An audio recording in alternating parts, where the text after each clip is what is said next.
And in tonight's edition of News Night, Headlines is brought to you by Eden Heights. Welcome home. Coming up, Electoral Commission admits challenges to its limited registration exercise, but insists it is premature to conclude that the problems will disenfranchise prospective voters. It's premature to draw any conclusion because we don't have any empirical evidence based on that. Despite that, we may have some challenges, but that doesn't mean that it's widespread. Apart from that, all those challenges are being worked on.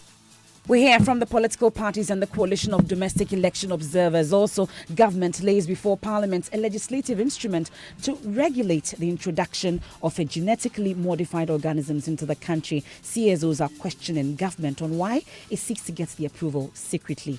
And later,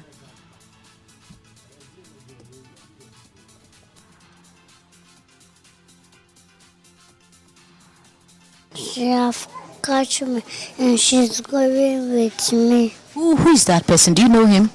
No. So what did he tell you? She told me that come and go. the ordeal of a 4-year-old boy who was almost taken away by a 32-year-old Nigerian man. We have details. And in business, Finance Minister Ken Ofri-Atta hints cleanup of the savings and loan sector would happen before September this year.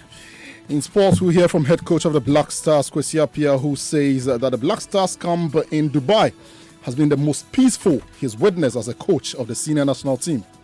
And in our Crimes That Shook the Nation series build-up, we recount another scar of the revelation, how former head of state Ignatius Kutwe Champong and former border guards commander General Edward Kweku Utuka were killed some 40 years ago.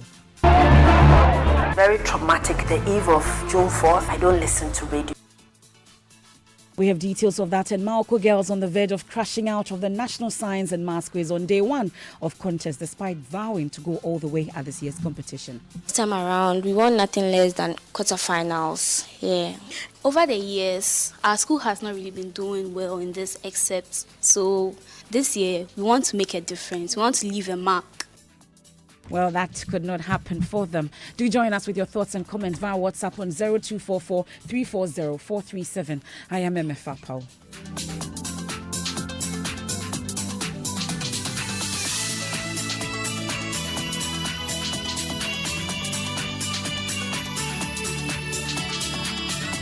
And of course, I'm here with Evans Mensah. News Night is brought to you by Puma Card from Puma Energy. Cash-free convenience. Well, the Electoral Commission is tonight admitting challenges to its limited registration exercise, but insists it is premature to conclude that the problems will disenfranchise prospective voters.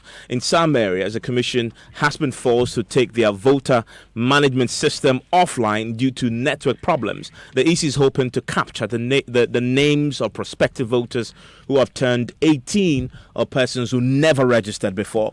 It is part of the Commission's preparations towards the conduct of the 2019 district-level election of Metropolitan, Municipal and District Chief Executives. My colleague, Parker Wilson, has been monitoring the process so far and joins me in the studio. What are the challenges the EC is admitting to? Okay, so Evans, first let me explain to you the EC is using two methods to capture prospective applicant onto the electoral roll. Now, one is the BVR and the voter management system. Now, the voter management system, when your details are captured, it goes directly to the national data system where the register is. And the BVR, after that, they would export the information or the details to the national data system. Now, what is happening is that the VMS is not working because of the poor network system, and that has slowed the whole process. And the commission provided about 3 to 8 VMS to the various district offices so that at least it could speed up the whole process. But because of the bad nature of the network, the things are not working, and so they're now relying on the BVRs, which is delaying the process. Again, the agents on the ground and those I spoke to this afternoon tell me that they have a challenge identifying persons within their constituency, and you know that the election and the registration is being conducted at the district office. So those at Iowa, so West Oregon, for example, those living within the East Legon catchment area, the party agent do not know them, so they're finding it very difficult to identify that Evans is a member of the constituency and that he has the opportunity to be registered within the constituency. That is the challenge. And busing the individuals from their various areas to the district officers has also become a problem for them. Today, when I visited 5 district officers, the numbers were quite low, and the agents tell me it's because the individuals are now moving from their respective areas to get to the district office. So from East Legon, from Nima to the Electoral Commission headquarters here in Accra. So that has been the challenge the individuals are facing. I spoke to some of the agents. We can listen to them. So far, we started in the morning, and then when we came here, I was here around 6 a.m. When I came here, nobody was here. And then the process started. We go to the gates, the tag is given to you, then you come and queue. And then for some time, we realized that people started passing people to their place. And when people come around to their demeanor, you see them, you cannot identify whether the person is even, you cannot even tell whether the person is coming from the area. So you have a challenge identifying that this individual comes from the constituency or within the constituency? Yes, you cannot tell. See. Yes, that has been a challenge, a serious challenge. I think that if the process has been done at the various polling stations, those people in that particular area will be able to identify whether the people are coming from that place or not. But with this one, we cannot tell whether they are passing them from different area to our constituency or whatever. We cannot tell. But who are passing these individuals? I mean, no, you see, since the thing is being done here, everybody is trying to bring their members to the place. Yes, that's what is happening now. And what we are saying is this: when trying to identify whether they are from that particular constituency, that's a challenge. Have you raised the concern to the electoral officials? In fact, as we speak, we've not done that yet. We are still monitoring, and then today is the first day, so we are still monitoring, and then we'll give our input to it. Well, the EC has been reacting to these concerns. Sylvia Arnott speaks for the Commission. She says that it is premature to reach any conclusions based on the challenges so far. We do have monitors all around. So let me say that we have monitors in all our registration centers, designated registration centers all over the country. And I can assure you that they are working diligently to make sure that any unpleasant eventuality is nipped in the bud. Okay. So our reporters on the ground, in fact, from across the country, they are dotted concerns of network challenges. People are not able to register in a lot of the places that our reporters went to. In a queue of about 20, 30 people, only 2 people registered as of the time. Have these concerns come to your notice? At this point in time, let me say that it's premature to draw any conclusion because we don't have any empirical evidence based on that. But let me say that despite that, we may have some challenges, but it doesn't mean that it's widespread. Apart from that, all those challenges are being worked on. If it has to do with the online registration process, they've been asked to go offline, and some are moving smoothly as I speak to you. If you say there are no empirical evidence, I'm a bit curious about your statement that our reporters are not reporting what is the fact on the ground. No. For example, if you have about 100 registration centers and you have been to 2, I'm just giving an example, 2 registration centers, you cannot use that to generalize. That is not to say that we don't have some challenges.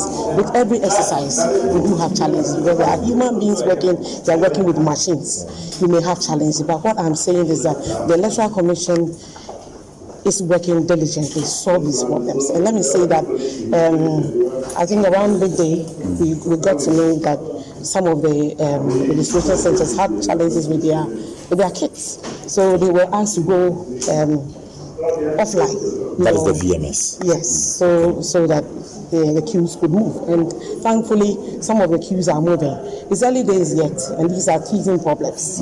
And once the Electoral Commission has the listening ear, we would definitely work towards improving on the electoral process. Are we going to continue with the other option for the rest of the exercise? Let me say that for each registration center, we're supposed to have at least two machines, so that in case 2 to 8, we have from ranging from depending on the number of applicants. And let me say that each applicant will be taken care of. We have 21 days. Today is the first day, and we have teething problems. Some teething problems, and we are working towards addressing all those problems. Are we still going to use the VMS option, or we're going to abandon it and just focus on the BVRs? That the commission will decide. But did you envisage this challenge? I mean, when the commission decided to embark on this project? That is the reason we opted for 2 to 8, so that should there be any kind of problem, we will just move offline, and that is exactly what we are doing. And let me use this opportunity to assure the general public, particularly the applicants, that if you're a qualified applicant, there's no way the Electoral Commission would not register you. We go through the process. The Electoral Commission is ready to solve all the problems emanating from this exercise, and I can assure you that in no time all these problems will be solved. Let me bring in now the Coalition of Domestic Election Observers. The national coordinator is Albert Ahin, joins us on the telephone line right now. Mr. Ahin, thank you for your time here on Newsnight. Also on the line with us is the Director of Elections for the governing New Patriotic Party, Evans Nemako. Grateful gentleman for your time. Mr. Ahin, let me start with you. I'm assuming that you also sent out observers.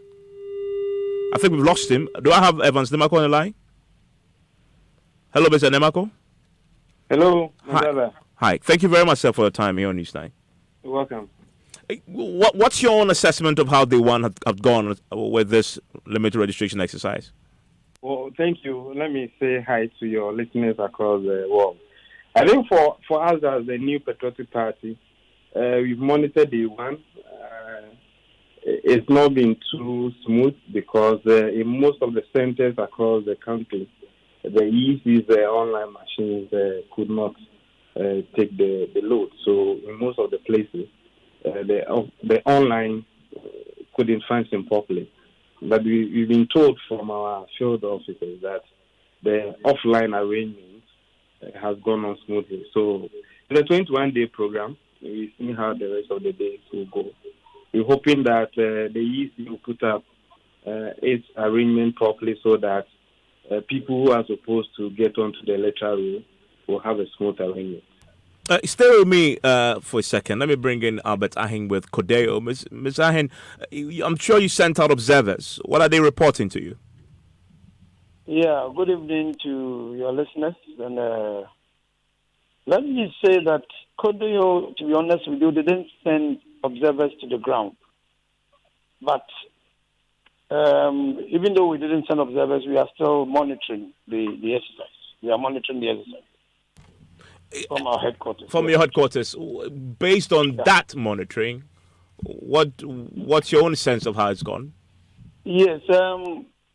What we have been getting from the ground is that the problem has been with the online registration, which sometimes goes off.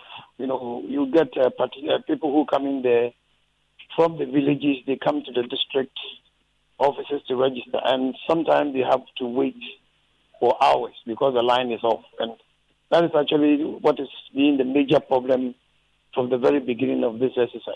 And I think the EC has to take a look at that one and have it solved.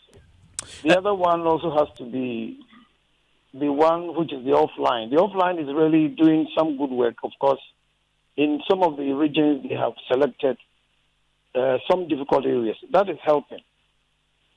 It's helping. But the problem we foresee, or something that has cropped up, is the fact that sometimes it's difficult for people to bring in guarantors. You can imagine a first-time voter who is coming, and maybe somebody who has lost some identification or something, and would want someone to guarantee. That is also another issue, because how can you transport your guarantors, for example, to a particular area for them to convince people that you are the one? That is also a serious. Let me bring in Evans. Evans, one of the key concerns I've heard also today is that because these the registrations happen at district level offices, parties are having a challenge getting people who cannot go because of transportation challenges to go and register there. Is that something that your party is having to grapple with as well? Yeah, that is also a challenge. It's a challenge. Like Ms. Ahin, let me just hear from Evans Nemaku briefly from the MPP. Okay. Yes, Evans. I mean, this is an issue that we discussed at IPAC, that in view of the fact that some towns are a bit distant off from the district offices, it was appropriate that the EC would do this exercise in all the polling stations. But then, looking at the challenges confronting all of us, it was agreed that some additional registration centers will be provided with an offline kit to enable our junior brothers and sisters to have the opportunity to register. So even though there are reported cases of online challenges, the offline ones has been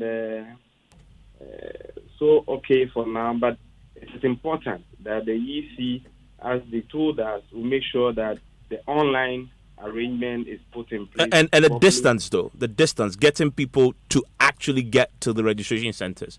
Yes, my understanding, and they've published a gazette, which there's a copy at my disposal, that the additional centers are to ensure that there will be a rotation of the registration kits to allow people not to travel over distances, and also to address the issue of accessibility.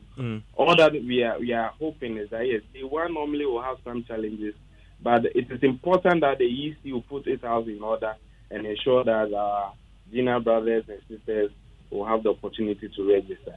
Evans Nemaku, I'm grateful for your time. Also, you had Albert Ahin, who's a national coordinator for the CODEO, the Coalition of Domestic Election Observers.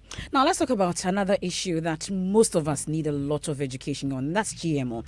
Government has laid before Parliament a legislative instrument to regulate the introduction of the genetically modified organisms into the country.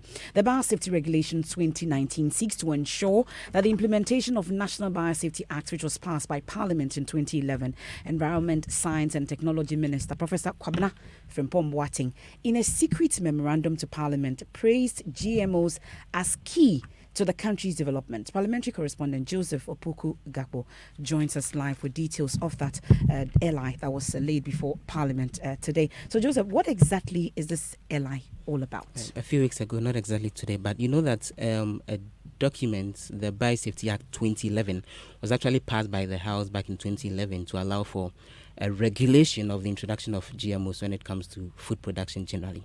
Now, this is what they call the law that will operationalize the act. So you recall that there was a similar issue with, for example, the Special Prosecutors Law. Subsequently, an LI was passed to operationalize it. So that's exactly what this is about, to dictate how the processes when application needs to be done, should be done, the sort of officers who should conduct the necessary supervision and all. And this is the latest document that has been laid in the House and it's been referred to the Safiri Legislation Committee. And what exactly does the minister say in that memo? A number of things. That this particular document was developed in consultation with the Health and Agric ministers, he says. He also indicates that when it comes to GMOs specifically, he says, with the ever-increasing global population with attendant food needs and with an estimation that a child dies every 2 seconds worldwide from starvation, there is a great promise in the use of this technology to the benefit of not only farmers, but also the Ghanaian society as a whole. He makes the point that there are a lot of concerns with increased salt in soil, something the scientists call soil salinity, and he thinks that this is a technology that can again help the country deal with some of those challenges. He says modern biotechnology can create the variety of plants which are better tolerant to herbicides in effective weed control and also help ensure resistance to various pests and diseases. Then he goes on to make the point that biotechnology can also help create foods with better texture, flavor, and enhanced nutritional value, and foods with longer shelf life for shipping. And he says, finally, genetic modification can create an essential, sustainable way to feed Ghana going forward. And those are a bit of the paragraphs that are captured in that particular document that has been sent to Parliament. But there's a general, widespread thinking about the negative impacts of the introduction of GMOs into the country. Did the minister address that? He does. He makes the point in the memo to Parliament that he acknowledges that an authorized development and transfer of GMOs can have negative impact on the environment and human health. But the regulations that they are seeking to introduce will seek to empower the Biosafety Authority, which the minister describes as a competent authority, and other requisite agencies to ensure adequate environmental and health risk assessments are conducted before any such GMO is authorized for consumption in the country. And this will help ensure that any possible impact on human health and the country's economy is actually taking out of the entire space. You only agreed there, Sir Gapo, just before I let you off. Do we have GMOs in the country? Locally produced ones, no, because the CSIR is still doing trials on cowpea and rice in Kumasi and Tamale respectively. But the FDA has previously indicated that imported foods, and they were specific with foods like cornflakes and soybean oil, could possibly contain GMO materials, because in places like the United States of America and South Africa, where a lot of these substances are produced, more than 90% of both their corn and their soybean are GMO. So they indicated as far back as 5 years ago that they can't rule that out, and it's possible Ghanaians are consuming that already. So, but how do you identify on the shelf which product is genetically modified or has elements of that in it, and which do not? They are usually labeled as such. So you'll see cornflakes sitting on a shelf in one of the supermarkets, and then there is that indication that they could possibly contain genetically modified materials, because in the countries where they are produced, like South Africa, like the USA, there is that requirement for labeling when it's above a certain threshold. So you can always see it labeled as such on the shelves. Let's go on the phone line now and speak to Edwin Bafo Ando. He's a Communications Director of Food Sovereignty Ghana. We're grateful for your time here on Newsnight. So you heard excerpts of that memo put before Parliament by the Environment Minister. He's making a strong case for GMO. He says that it's important for the development of the country and to help Ghana meet its food security needs. True? Good evening, MFI. Good evening to your listeners. Unfortunately, not true. It's unfortunate that we continue not to see the red flags on the horizon concerning genetically modified organisms. Now, I'm happy that in your question to Joseph, you asked him about the negative impacts of GMO, some of which the minister himself has acknowledged. Now, if we are to speak the truth about what affects agriculture in this country, any specialist will tell you that our lack of roads from the farm gate to the market, our lack of credit that we give to farmers, the lack of irrigation technology, which helps us to remain on rain-fed technology, and the lack of post-warehouse, post-harvest infrastructure to minimize post-harvest loss. These four factors are the real critical factors that affect agriculture in Ghana. So Ghana is in an overdrive rush to go into genetically modified organisms and all this talk about biotechnology. It's sad that we have food on our farms that rot. At the same time, we have policymakers who are talking about populations where, the earth will not be able to feed. We have to come to terms with the fact that there is a politics that is around the distribution of food. But this planet can well feed the people that grow on the planet. And we must stop scaremongering that, the population is going to outgrow food production. The problem is the politics that goes around the distribution of food, and the fact that the equitable distribution of land and resources makes it possible for the powers to be controlled within few hands. But GMO is not tolerated to be grown by law in many European countries for a reason. We want our policymakers to start thinking about why these countries don't do that. Genetically modified organisms have been touted to increase yield. But if you speak to our neighbors, Burkina Faso, just across the border at Paga, they tried genetically modified cotton for 5 years. Okay. And now that they scrapped GM cotton and went back to conventional seeds, they are getting a higher yield. This is not what Food Sovereignty Ghana is saying. These are facts available. Then you go to the issue of resistance. In the USA right now, the bollworm is already resistant to genetically modified maize. And in India, the pink bollworm is already resistant to GM cotton. Okay. So at the end of the day, where are we going with this genetic modification and this, chemical science, where the future of food production clearly is requiring agroecology? But Mr. Ando, fortunately or unfortunately for some, this memo and this airline has been sent to Parliament, and this is a secret memo, we're told. What are we to do about it then? Because it's been sent there. Well, I mean, the Act 831 has been passed already. That was passed on the very, before you know it, this act was passed. Nobody in Ghana knew what was going on. We're asking constituents to engage their MPs. You see, these legislations are being done in the interest of people. It is people who will eat this food. It is Ghanaian youth. It is families. It is mothers and fathers who will eat this food. So legislators, when they go to Parliament, they need to make very, very visionary decisions about these policies. And we are saying that what is good for German children, what is good for Dutch children, what is good for French children, that they've made these laws about GMO, is equally applied to Ghana. Okay. We shouldn't play the politics about it and try to run away from the facts. That's why you have countries like Russia, world powers, who've declared that soon they will be the largest exporters of non-GMO food. Now, Ghana, lying in the tropics here, we should realize our comparative advantage, that the growing organic market in the world is what we should respond to. This is what will save our environment. This is what will provide sustainable jobs for Ghanaian youth in 20, 30, 40 years' time. Because the truth about agriculture is it must be sustainable. Okay.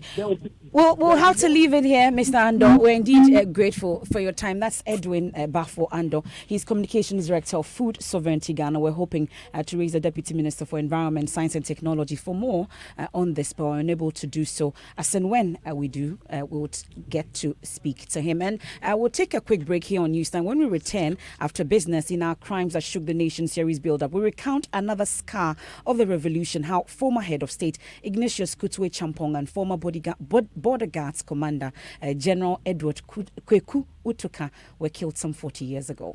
Very traumatic, the eve of June 4th. I don't listen to radio. And you are so live on Newsnight. We take a short break. When we return, we have the very latest from the world of business.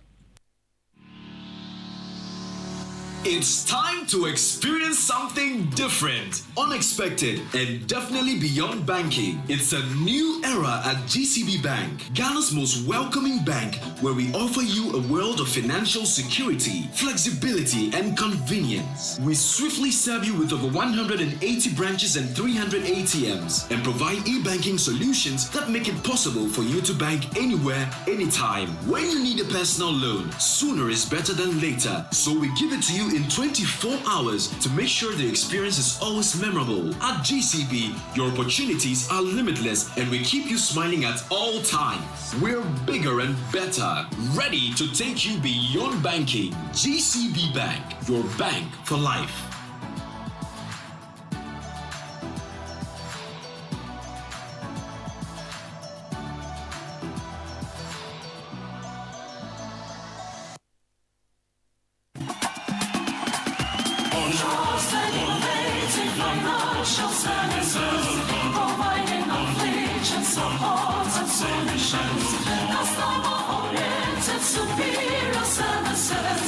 Success of our show. Trusted, innovative financial services, providing inflation support and solutions. Customer-oriented, superior services. The success of our show. 10 good years of loyalty, service with integrity, protective of our Ghanaian brand. 10 years of Texas, 10 years of loyalty. Your success of our show, oh yeah. Your success of our show. Your success, our passion. Vodafone Magic Recharge land you. Buy a recharge card or top up credit via my Vodafone app, Vodafone Cash, and win up to 100 times bonus. Yes, 100 times bonus. Like we do on Vodafone. Share your top up pin with 2 friends to also enjoy bonus credit. There's more. Stand a chance to win daily, weekly, and monthly prizes like a trip to Dubai for 2, a Hyundai Creta, motorbikes, phones, airtime, Vodafone Cash, and many more. Simply subscribe to Vodafone Magic Recharge for free on *561# to win. Terms and conditions apply. The future is exciting. Ready? Thank you, folks. On my A list today, show some love for Contractor EB. So, Contractor, what do you think about the country's changing skyline? Oh, send them down there, Yuma. Across skyline, they change you. Wow. Contractor, don't you get worried when you hear of buildings collapsing? I'm out for an answer on Tassam. It is the likability of using low quality product. Please explain why. Yeah, cement is no quality on your gasem. Village of Fefu. It was built with gasem. Says the gasem all construction. See how pumping. Sha N1. Can you tell market? Go to Kano Kumasi Airport. Cape Coast Stadium. A trouble gas project in Gasebo. Messi what the quality. You know what is quality? Gasem, 3 cement grades, greater value. Gasem, the nation builder. Thanks for staying with us here on Newsnight. It's time for business, and guess who's back? George Riafe. You're welcome. Well, thank you, Emifan. Coming up in business, government said to issue its first 20-year local bond. We would explore the impact of this on the local economy. And Finance Minister Ken Ofori-Atta, hence cleanup of the savings and loan sector would happen before September this year. The business news on Newsnight is brought to you by MTN Business. Welcome to the new world of business, and also brought to you by other sponsors that are supporting us to bring you the business report. Well, coming up in business, government will in August this year issue its first 20-year local bond. Now, this was captured in its issuance calendar from June to August this year. There is more in the following business text report. Based on government's calendar, which covers its borrowing from June to August this year, the Finance Ministry, through the Bank of Ghana, is planning to raise some 450 million Ghana cedis for the 20-year bond. The ministry is in the same calendar also looking at the option of raising 300 million cedis over 15 years and another 10-year bond. For some analysts, these bonds would give government a longer period in paying its debt, which has reached almost 200 billion cedis by March this year. This would give the Finance Minister, Ken Ofori-Atta, some space in using the limited resources for infrastructure projects in the country. It could also help government free up the space a little bit for private businesses that would also want to borrow from the local market and possibly help reduce the costs of long-term borrowings in the country. The strategy may assist government reduce its borrowing in dollars, a development that would help stabilize the city in the short term. Based on the calendar, government plans to issue $10.3 billion worth of bonds. However, 9.8 billion cedis will be rolling over maturities, while 476 million cedis would actually be fresh borrowings to meet government's financing needs for the next 3 months. And that was a business desk report. Now, Finance Minister Ken Ofori-Atta has indicated that the planned cleanup of the savings and loan sector would happen before September this year. Bank of Ghana earlier this month began the second round of the financial sector cleanup by closing down some troubled microfinance companies. The regulator plans to move to the real banking space, especially for those who are having liquidity challenges. Now, speaking to Joy Business in Malabo, Equatorial Guinea, they just ended the African Development Bank meetings. The minister said the action will be guided by lessons learned from the previous cleanup. We asked him whether government has secured the funds as we speak. Yeah, I mean, once a country runs a deficit, you're always struggling to get financing, so that's not, yeah. I mean, you want to stick to the numbers, the commercial banking space, things are looking well. Per the numbers, confidence up. picking up. The savings and loans is seen as a little bit of informal sector. Are you trading cautiously on how to deal with that space because of the negative effects could be bad? I mean, it's worrisome in the sense that there may be a lot more citizens involved, and you always worry about people's nest egg, which, small as it might be, is more significant to them. And so we have to tread cautiously, but there has to be a sense of justice, in what we are doing, so that they don't feel excluded from the potential bailout that we may have to do. But we have to be careful about it, especially those who own those institutions, as to exactly the type of practices that went on. Now, based on the finance minister's disclosure, this should mean that the remaining cleanup of the rural banks and the savings and loan sector would happen within the next 3 months, provided about 1 billion Ghana cedis in helping clean up the micro and rural bank space. Now, inclusive economic growth is needed to support the global population, which has increased by 835 million people between 2019 to 2020. Now, that is targeted date for this achievement of this is the 17th, as in ensuring that we go along with the 17 Sustainable Development Goals. There's the verdict of the United Nations Population Council after releasing world population projections today. The projection indicated that the world has increased its growth by a little over 1 billion over the last 12 years. Here is Eben Sabute's report. According to the report, the world's population reached 7.7 billion in mid-2019, having added 1 billion people since 2007. China with 1.43 billion people in 2019 and India with 1.37 billion has long been the two most populous countries of the world, comprising 19 and 18% respectively of the global total in 2019. The population of Nigeria is expected to more than double in size from its current rate of over 190 million. In the case of Ghana, where the Statistical Service is few months away from carrying out its population census, the projected 30 million is also expected to see a significant increase. The report also states that many of the fastest growing populations reside in the world's poorest countries, where population growth is putting pressure on already strained resources and challenging policies that are aimed to achieve the SDGs and ensure that no one is left behind. Sub-Saharan Africa is expected to account for more than half of the world's population growth over the coming decades.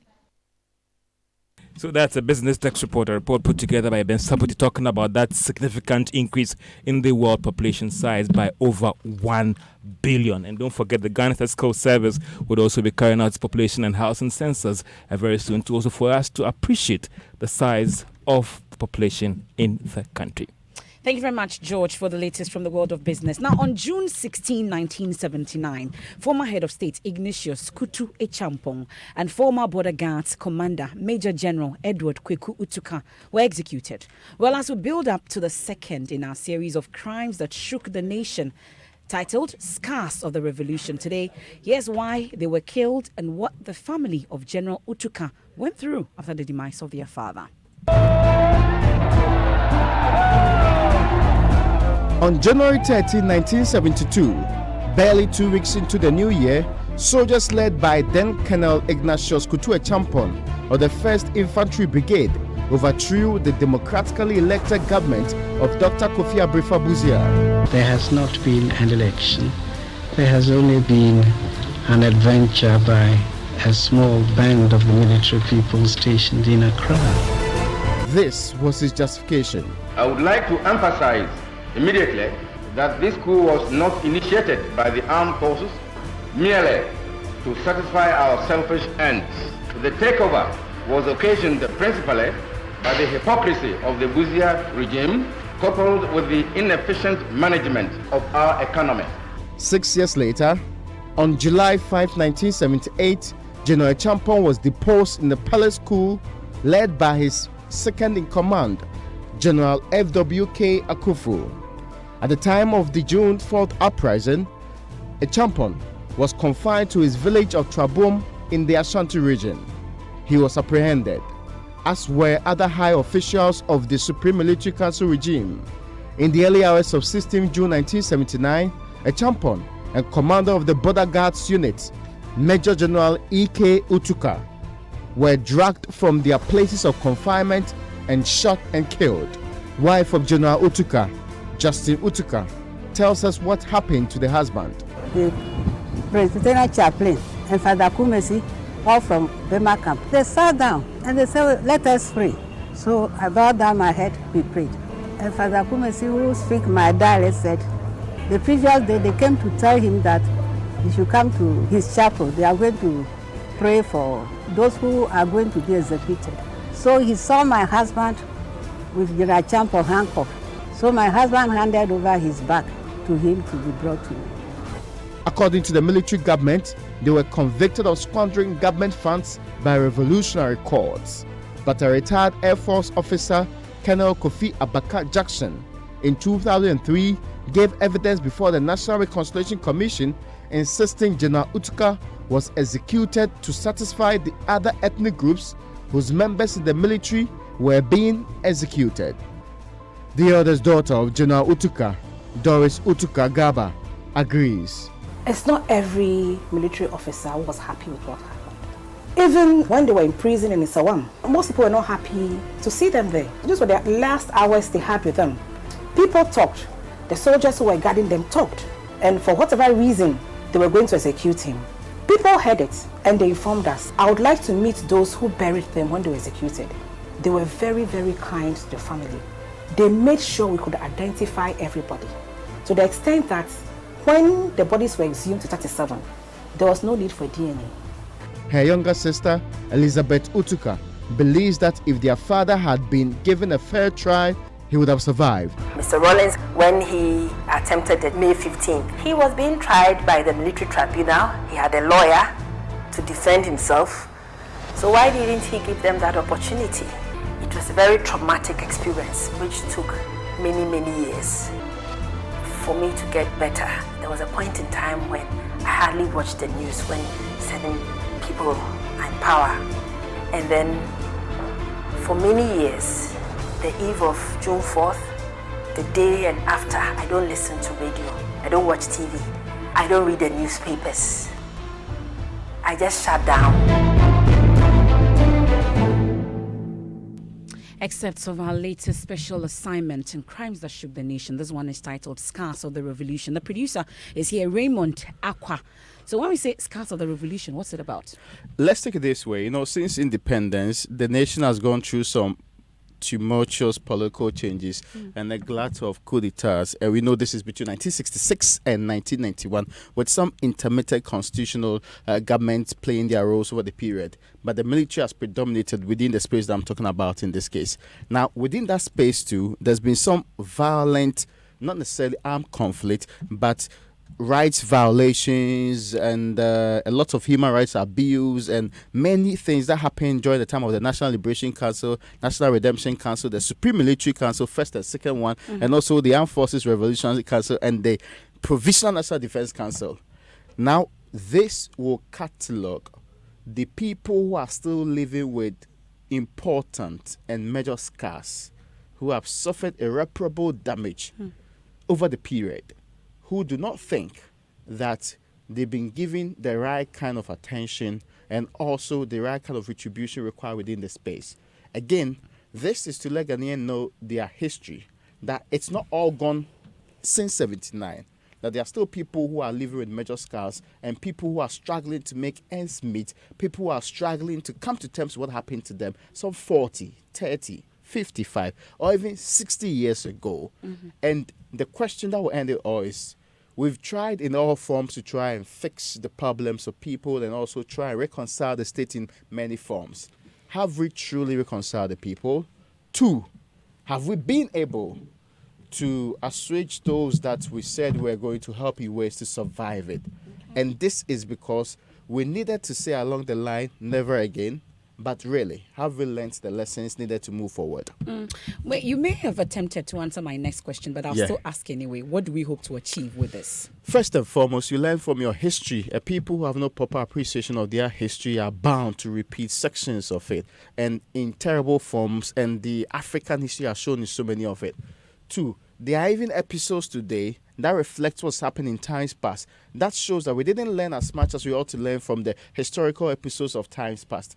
And again, what can we do realistically to even help people who over the years are still wearing some of these scars? People who are still alive. Let's not forget, there are people who are still bearing these scars and are alive today. What is our national consensus on that? And again, we said we'll do some things specifically after certain periods. Have we done them?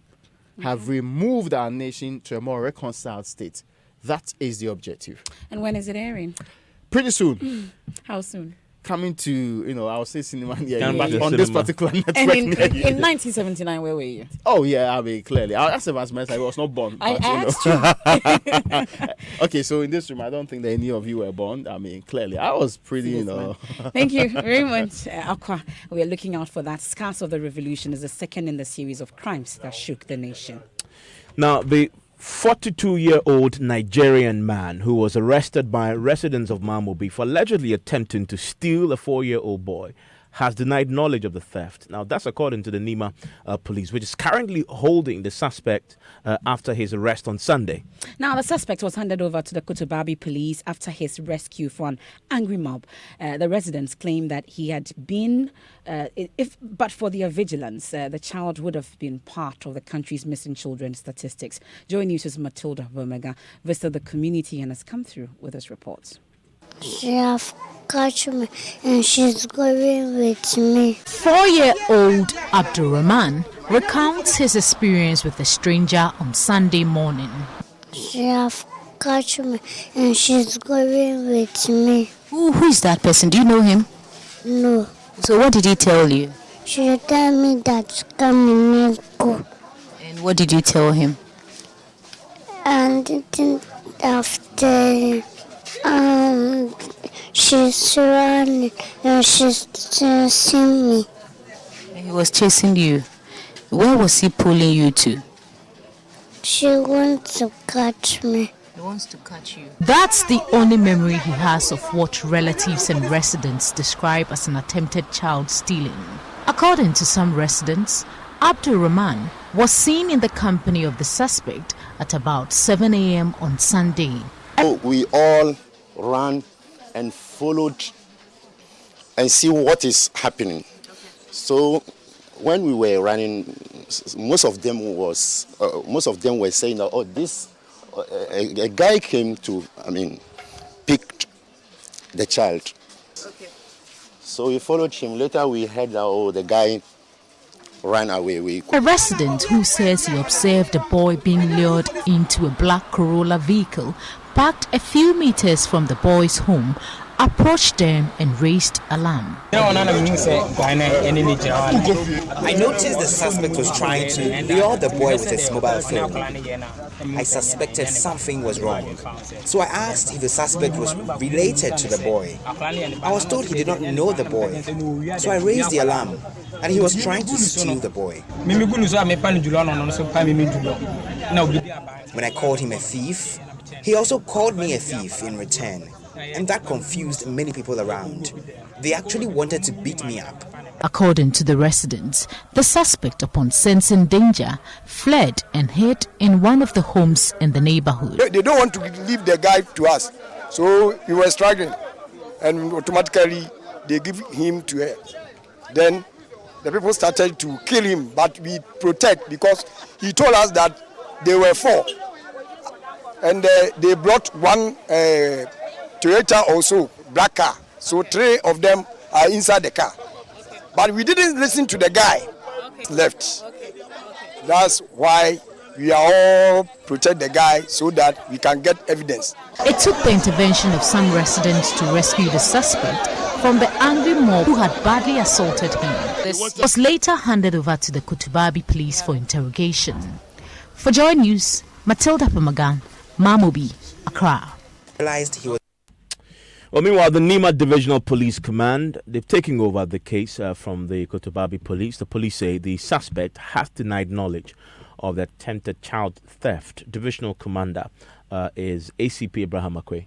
Investigations are still under. We want to visit the local scene code, that's the scene of the incident, the scene of the crime, to ascertain, because they have mentioned the cocoa cellar, they have mentioned a few other places. So we have detailed our investigators. So we want to get to the bottom of the issue to know who is telling us the truth. He has denied knowledge of the car. He said he doesn't know, he was there alone. According to him, he even lives around. So there was no way he had any connection with any parked vehicle. He even has denied any knowledge. He said he doesn't even know any boy. He didn't even see any boy. So as I speak, that is what he wants us to believe. When the suspect was brought, he was in a very critical condition. In a very critical condition, I think they gave him some small lesson of his life to serve as a form of deterrent to others who are indulging, because the allegation was a kidnapper. And you had the divisional commander at the Nima police station, ACP Abraham Akwe. Let's do some sports now. Hello, Hans. Hello, Evans. What do you have in the headlines? Coach Kwesi Appiah says the Black Stars camp in Dubai ahead of the 2019 African Cup of Nations tournament has been, quote, the most peaceful he has witnessed as coach of the senior national team. The Black Stars have been based in the Arab country since the 1st of June, preparing for the continental showpiece in Egypt. He spoke to my colleague Benedict Osu. Since day one, we've been given a lot of hard training. They've been cooperating, and so far, this campaign has been, I would say, the most peaceful camp I've ever attended, and they are cooperating with us. Everything is going so well, and for me, I'm now very confident in the team now. Wow. To be frank, I have total belief in the team, and I'm sure we'll go out there and surprise everyone. So that's head coach of the Black Stars, Kwesi Appiah, speaking. Then, of course, the team continues with preparation ahead of the tournament kicks off on Friday. On Friday, yeah. We're going to bring listeners exclusive. Definitely. So we've got exclusive rights for radio commentary, and of course, there'll be live commentary all through the tournament. What's the first game? What's the first game? Egypt and. Egypt play against Senegal, is it, in the opening match? Okay, that's going to be a very good game, actually. To watch. You need to stay with us on. It's going to be in the evenings, right? It's going to be in the evening, and of course, the AFCON diaries will be coming on later, and we'll be bringing listeners. Ghana's first game is on that particular. We Monday. Play Benin in our first game. That should be cool chop. On Monday. So, cool chop.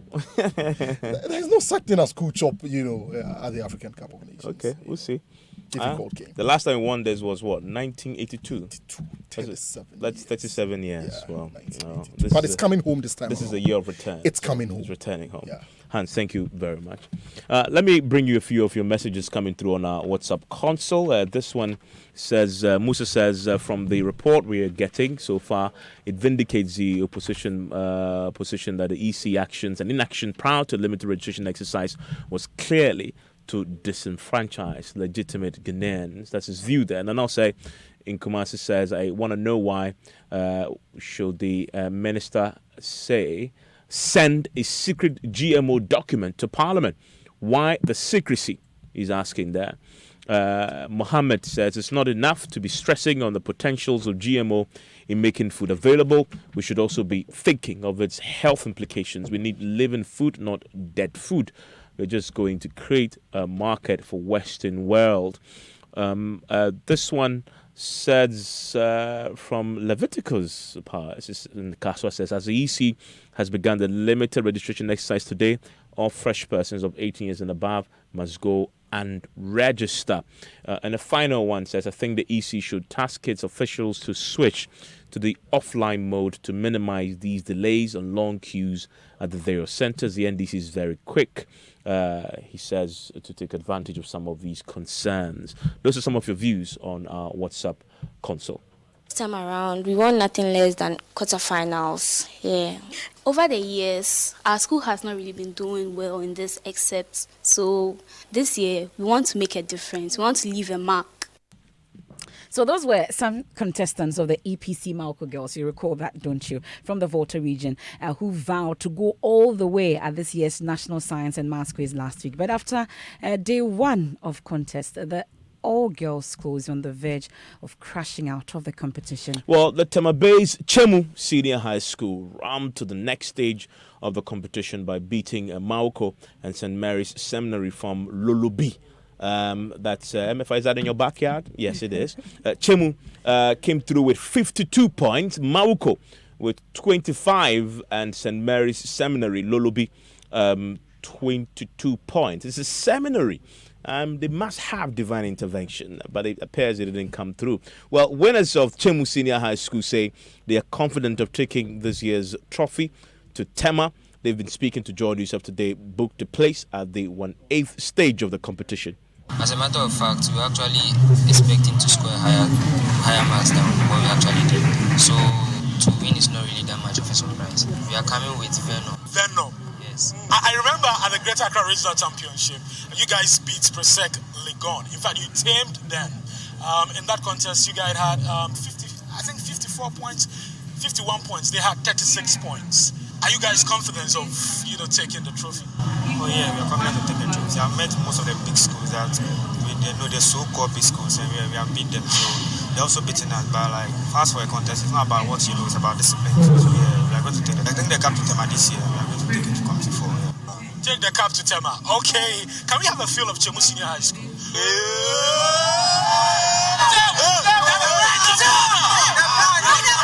So you just heard it from the guys from Chemu Senior High School. It's a win for them, and they're going to the next round of the. They are going on to the next round of the competition.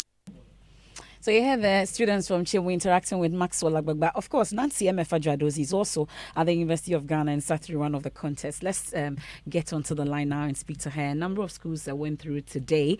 And let's first talk about the competition which Apam Secondary Senior High School was in. How did it end? How did it go? It was a very beautiful contest. I mean, at the end, from the very beginning, it was clear that Apam, was in charge, because at the end of it all, Apam came out with 62 points, leading Winneba with 21 points. And so the difference between Winneba and Apam was about 41 point difference. That's how big Apam came to today. So does it mean that in this preliminary stage, Elton was just asking us, if you lose, you're out? No, so if you lose, you're not out. So we're going to be having 18 losing schools, highest losing schools. So for instance, Winneba had 21 points. If after the prelims, they still are within the first 18 schools that lost but with high points, they still have a chance of qualifying to the next round. So for instance, in our last contest today, Tia Amal had 55, Brekum had 39. 39 is a high mark. So there's a possibility that even though Brekum lost in that contest, they can still qualify to the next round. So bottom line, you have to lose with style. You have to lose with swag and with style. I see. And your school, did they lose with swag? Yeah, yet to contest. I'm sorry, my school was in the finals last year, Evans. Oh, I'm asking you about this year. Oh, we are yet to contest. We'll contest in the 1/8 And which school is that, by the way? West Africa Senior High School, the Giant Slayers. Oh, okay. I see. Keep boasting. We'll see how this pans out in the coming days. That's if Adradosi there, our woman on the ground, bringing us the very latest on the National Science and Maths Quiz. If you're rooting for a school, please follow us on many social media platforms as well as Joy 99.7 FM on the Joy News channel as well, and myjoyonline.com. Because we're gonna be covering this from all angles for you, and we'll be bringing it live from the 1/8 stage. Once they enter the next phase and the prelims are done, you can be tuning in for the showdowns. That's all for Newsnight tonight. And don't forget the hashtag is NSMQ on Joy. I am MF Apple. I'm Evans Mensah.